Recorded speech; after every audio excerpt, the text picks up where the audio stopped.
Publicada pela primeira vez em 1848, no auge das lutas de classes durante a Primavera dos Povos do continente europeu, a obra O Manifesto Comunista de Marx e Engels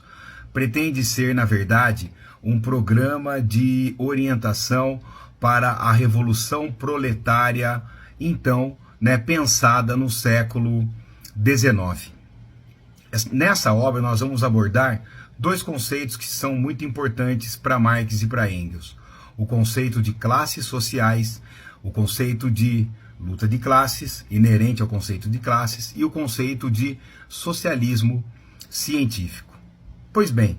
Marx e Engels definem as classes sociais como sendo conjuntos de indivíduos que ocupam a mesma posição na produção social em uma sociedade. É importante que nessa definição você entenda que o foco, mesma posição na produção social, o mundo do trabalho, a infraestrutura, as relações de produção vão definir as posições que as pessoas vão ocupar perante a sociedade. Marx trabalha com a ideia de classes sociais fundamentais, das quais então ele entende que existem duas classes sociais fundamentais. A classe proprietária dos meios de produção, que no capitalismo é chamada de burguesia, que é proprietária da indústria, que é proprietária da fazenda, que é proprietária da loja, que é proprietária do banco, enfim, e que extrai o lucro a partir do que o Marx entende como uma exploração da classe trabalhadora a partir da mais-valia. E a outra classe, os não proprietários dos meios de produção, que são aqueles que vendem a força de trabalho, seu único bem, em troca de salário. Nesse caso, então, é o proletariado. Muito bem, Marx e Engels entendem que a relação entre os proprietários e os não proprietários é uma relação de conflito, é uma relação de antagonismo e de oposição, seja nas bases reais da sociedade, na posição que ocupam diante do trabalho e do poder que cada uma dessas classes exerce sobre a outra,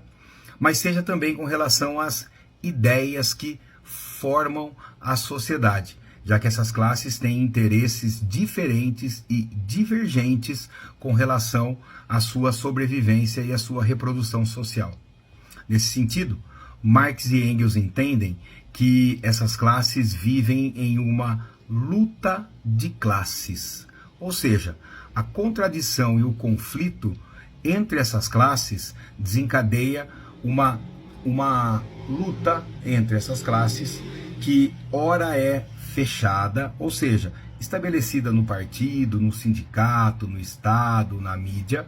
ou ora é aberta, quando então nós vemos, por exemplo, momentos de greves, ou do lado patronal, as sugestões com relação aos atos de demissão voluntária, os programas de demissões voluntários. Nesse sentido, então, Marx e Engels entendem que essa luta de classes não pode ser resolvida dentro da sociedade capitalista, mas só pode ser resolvida fora da sociedade capitalista. Assim, eles propõem então que o proletariado, que é o agente revolucionário dessa luta de classes, que ele classifica como um motor da história, o proletariado então deve tomar consciência de classe, se transformar de classe em si e passar para classe para si,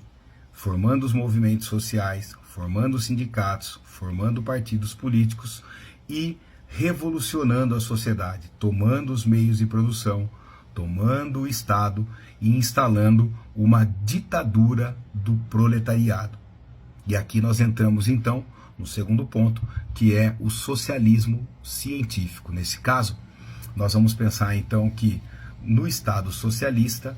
existe uma ditadura do proletariado que deve botar o Estado para planificar a economia,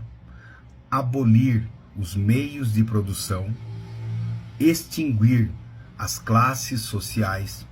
e, juntamente com a sociedade, conduzir a sociedade a um estágio comunista. Por isso a frase final de Marx: proletários de todos os países, univos.